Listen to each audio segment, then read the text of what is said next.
সম্মানিত সুধী মণ্ডলী, সবাইকে ভালোবাসা এবং শুভেচ্ছা জানিয়ে আমি আজকে চমকপ্রদ একটা বিষয় নিয়ে হাজির হয়েছি। আমি কোরআনের একটি আয়াত বেছে নিয়েছি। এই আয়াত আমি আপনাদের সামনে হুম আলোচনা করব। আলোচনা করার জন্য আমি কয়েকটি শক্ত রেফারেন্স নিয়েছি। এই রেফারেন্সগুলো আপনাদের কাছে বিস্তারিত বর্ণনা করার পরে আপনারা মুমিন হলে পরে আপনাদের ঈমান নষ্ট হতে বাধ্য। আমি এই কোরআনের একটি আয়াত দিয়ে প্রমাণ করে দেব যে আপনাদের ঈমান আপনারা অলরেডি হারিয়ে ফেলেছেন অথবা হারিয়ে যাওয়ার পথে। তো যাকগে, আমি অযথা বকবক করব না। আমি একটি ভিডিও ফুটেজ দেখাবো, কয়েকটি প্রমাণ আপনাদের সামনে নিয়ে আসব। তো আমার একটা সমস্যা হয়েছিল, আমি যখন কাবাগরে বজ্রপাত লিখে সার্চ করেছিলাম, তখন আমার মানে ওই টাইপ করতে গিয়ে বারবার এটা টাইপ হয়ে গিয়েছিল কাবা ঘরে বীজপাত। বুঝতে পারছেন, বজ্রপাতের জায়গায়। এটা আমাকে খুবই লজ্জিত করছে। কাবা ঘরে বজ্রপাত হয়েছে এইটা লিখলাম, আর গুগল আমাকে ইনফরমেশন দিল, ডিড ইউ মিন কাবা ঘরে ইজ্জপাত। বুঝতে পারছেন, এটা বললে আবার সমস্যা আছে। যাকে অসুবিধা নাই, আমি কাবা ঘরে বজ্রপাত যে হয়েছে তার একটি ভিডিও ফুটেজ আপনাদেরকে দেখিয়ে নেই, তারপর আমি মূল আলোচনায় যাব। ঠিক আছে, আপনারা রেডি তো? আচ্ছা, এই দেখুন, এই দেখুন, এই দেখুন, আমি একটু প্লে করি, শুনুন।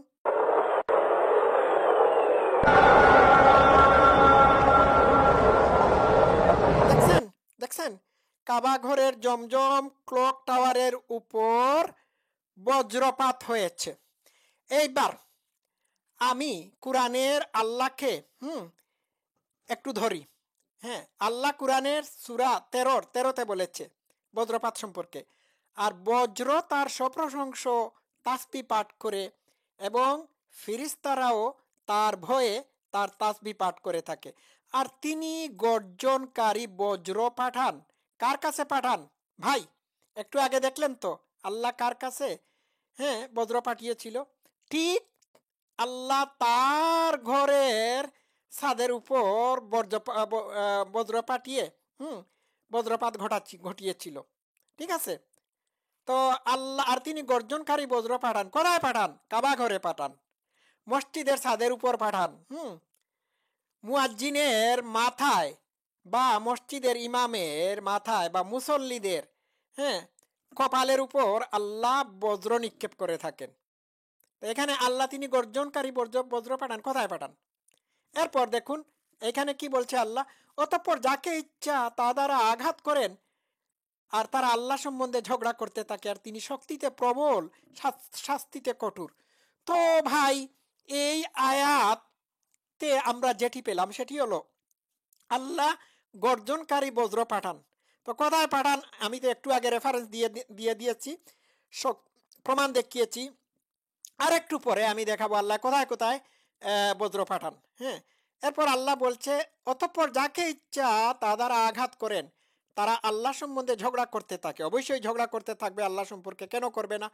আল্লাহ যদি মুসল্লির উপর বজ্রপাত পাঠান, বা মুসল্লির মাথার উপর বজ্রপাত ঘটিয়ে দিয়ে তাকে মেরে ফেলেন, তাহলে তো বাদবাকি মুসল্লিরা বলবে যে আমরা কার ইবাদত বন্দেগী করতেছি? যার ইবাদত বন্দেগী করছি সেই আল্লাহ কাফির মুশরিকদের উপর বজ্রপাত না করে আমাদের উপর বজ্রপাত করতেছে, সুতরাং তারা তো ঝগড়া করতেই থাকবে, আল্লাহ সম্বন্ধে ঝগড়া করতে থাকে। আর তিনি শক্তিতে প্রবল, শাস্তিতে কঠোর। তো আল্লাহ এই শাস্তি বজ্রপাতের মাধ্যমে কাদেরকে শাস্তি দেন? মুসলমানদেরকে দেন। এখন আমি আমি রেফারেন্স আপনাদের সামনে নিয়ে আসছি, আমার কাছে নিউজ ফুটেজ আছে। আচ্ছা, গেল এইটা। এখন আপনারা শুনলে অবাক হবেন। সৌদি আরবের মুসলমানরা আল্লাহর প্রতি বিশ্বাস স্থাপন করতে পারে নাই।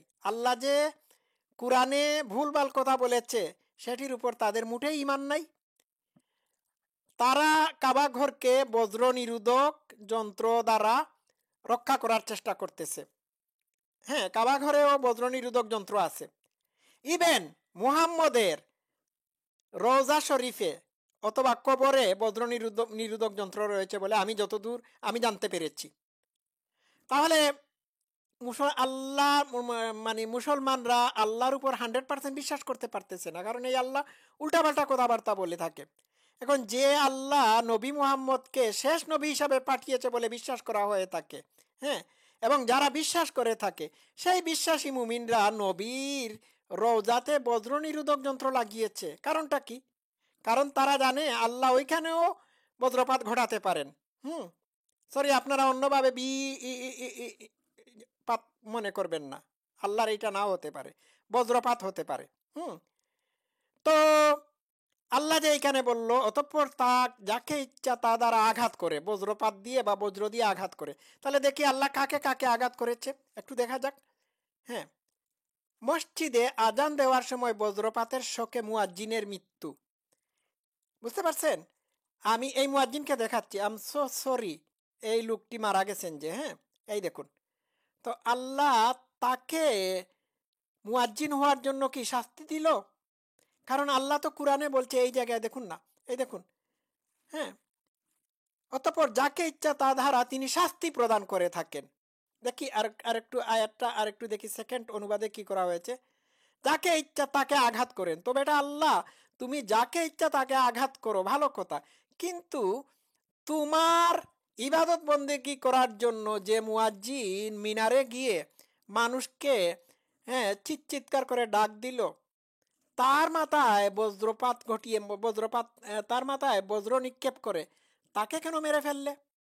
আল্লাহ তো যাকে ইচ্ছা তাকে মেরে ফেলে। তো আল্লাহ যাকে ইচ্ছা তাকে মেরে ফেলে, হ্যাঁ, এর মানে হচ্ছে আল্লাহ মসজিদের মুমিন মুসলমানদের উপর বজ্রপাত ঘটিয়ে দিয়ে বজ্রপাত পাঠিয়ে বা বজ্র পাঠিয়ে তাদেরকে মেরে ফেলে, তাদেরকে আঘাত করে। বিষয়টা ক্লিয়ার? এই দেখুন, এটা কিন্তু কোনো কাফির মুশরিকের উপর বজ্রপাত আল্লাহ করেন নাই। এইটা আমি পুরা নিউজটা আমি আপনাদেরকে পড়ে শোনালাম না, আমি একটু দেখাচ্ছি হালকা গেল এইটা। এরপরে আমি আরেকটু দেখাই। এই দেখুন, এটা তো দেখালাম মসজিদে আজান দেওয়ার সময় বজ্রপাতের শোকে মুয়াজ্জিনের মৃত্যু। আচ্ছা, আজানরত অবস্থায় বিদ্যুতায়িত হয়ে মুয়াজ্জিনের মৃত্যু। চুয়াডাঙ্গায় বজ্রপাতে মসজিদে মুয়াজ্জিনের মৃত্যু। হ্যাঁ, দেখতে পাচ্ছেন, আমি দেখাই আপনাদেরকে। আচ্ছা, এটা দেখালাম।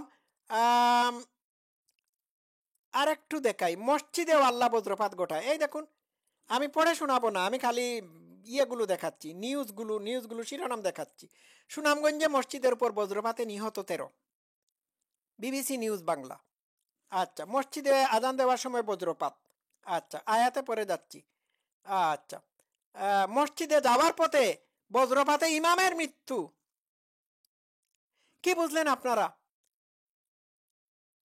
আল্লাহ যাকে ইচ্ছা বজ্রধারা আঘাত করে। তাহলে এতগুলো ইয়ে থেকে আমরা প্রমাণ পেলাম আল্লাহ তার খুদ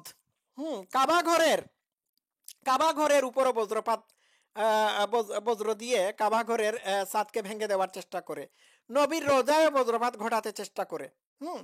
এরপরে মসজিদে যারা গিয়ে আজান দেয় তাদেরকেও বজ্র দিয়ে শাস্তি দেয়। যারা নামাজে যায় তাদের উপরও বজ্রপাত করে তাদেরকে শাস্তি দেয়। যারা মসজিদের ইমাম তাদেরকেও মসজিদে যাওয়ার পথে আল্লাহ বজ্র দিয়ে আঘাত করে। তাহলে আল্লাহর এই গজবটা, বজ্র দিয়ে আঘাত করার গজবটা কার উপর নাজিল হচ্ছে? মুসলমানদের উপর নাজিল হচ্ছে। দেখুন এইখানে আল্লাহ, আমি আবার পড়ে শোনাচ্ছি, হ্যাঁ, রিপিট হয়ে যাবে না তো। দেখুন, এই দেখুন 13 নম্বরে বলা হয়েছে তিনি গর্জনকারী বজ্র পাঠান। কোথায় পাঠান? মসজিদে যাওয়ার পথে, হ্যাঁ, মুয়াজ্জিনকে মারার জন্য পাঠান, সরি, মুসল্লিদেরকে মারার জন্য পাঠান। মসজিদে যাওয়ার পথে ইমামকে মারার জন্য পাঠান। হ্যাঁ, মসজিদ থেকে বের হয়ে আসার পরে মুসল্লিদেরকে বজ্র দিয়ে শাস্তি দেওয়ার জন্য পাঠান। তো তাদের অপরাধ কি? নামাজ পড়া কি তাদের অপরাধ? হ্যাঁ, এখানে পরে বলা হয়েছে অতঃপর যাকে ইচ্ছা তা দ্বারা আঘাত করেন। তো আমরা এতক্ষণ পর্যন্ত দেখলাম আল্লাহ শুধুমাত্র মুমিন মুসলমানদের উপর বজ্র দিয়ে আঘাত করেছেন। এটা তো মেক সেন্স করে না। বুঝতে পারছেন? আসল ঘটনা কি? আসল ঘটনা হলো আল্লাহ, কোরআনের লেখক মুহাম্মদের ফেক আইডি আল্লাহ বজ্রপাত কেন হয়, বজ্রের সৃষ্টি হয় কেন, এই সম্পর্কে কোনো জ্ঞানই রাখতো না, যার কারণে এই ধরনের উল্টাপাল্টা কথাবার্তা বলেছে। আল্লাহ কি জানতো অদূর ভবিষ্যতে সুনামগঞ্জের মসজিদে বজ্রপাতে, হ্যাঁ, বজ্রপাতের কারণে 13-14 জন মানুষ মারা যাবে? আল্লাহ কি জানতো বাংলাদেশের অমুক জায়গায় তমুক জায়গায় বজ্রপাতের কারণে একজন মুয়াজ্জিন মারা যেতে পারে? যদি আল্লাহ জানতো তাহলে এই আয়াতকে সাথে সাথেই এডিট করে ফেলতো। বুঝতে পারছেন? হ্যাঁ, এই হচ্ছে কোরআন ভাই। একটা আয়াত আপনাদের সামনে হাজির করলাম। ওয়ান আয়াত is enough for you to, হ্যাঁ, অ্যাবান্ডন কোরআন ফরএভার। বলতে পারলেন? আবার আল্লাহ বলছে আল্লাহ সম্বন্ধে তারা ঝগড়া করতে থাকে। ঝগড়া তো করবেই, কেন ঝগড়া করবে না? মানুষের ইমানে গন্ডগোল ধরে যাবে যে মসজিদে যাওয়ার পথে আল্লাহ মুয়াজ্জিনকে, ইমামকে, মুসল্লিদেরকে বজ্র দিয়ে শাস্তি দিয়ে মেরে ফেলে, তখন তো মানুষ অবশ্যই আল্লাহ সম্পর্কে সন্দেহ পোষণ করবে। তখন তো তারা অবশ্যই মনে করবে কি রে, কি ব্যাপার, আমাদের কি অপরাধ? আমরা যদি মসজিদে যাওয়ার পথে বজ্রের দ্বারা আঘাতপ্রাপ্ত হয়ে মারা যাই, তাহলে আল্লাহ ইজ নট আওয়ার প্রোটেক্টর, সে আমাদেরকে প্রোটেক্ট করতে পারতেছে না। তো বরং উল্টা হওয়া উচিত ছিল, মসজিদে যাওয়ার পথে, হ্যাঁ, আল্লাহ তাদেরকে ফিরিস্তাদের হাত থেকে, ফিরিস্তাদের মাধ্যমে বজ্রের আঘাত থেকে রক্ষা করতে পারতেন, কারণ তারা তারা আল্লাহর পথে বের হয়েছে। ঠিক না?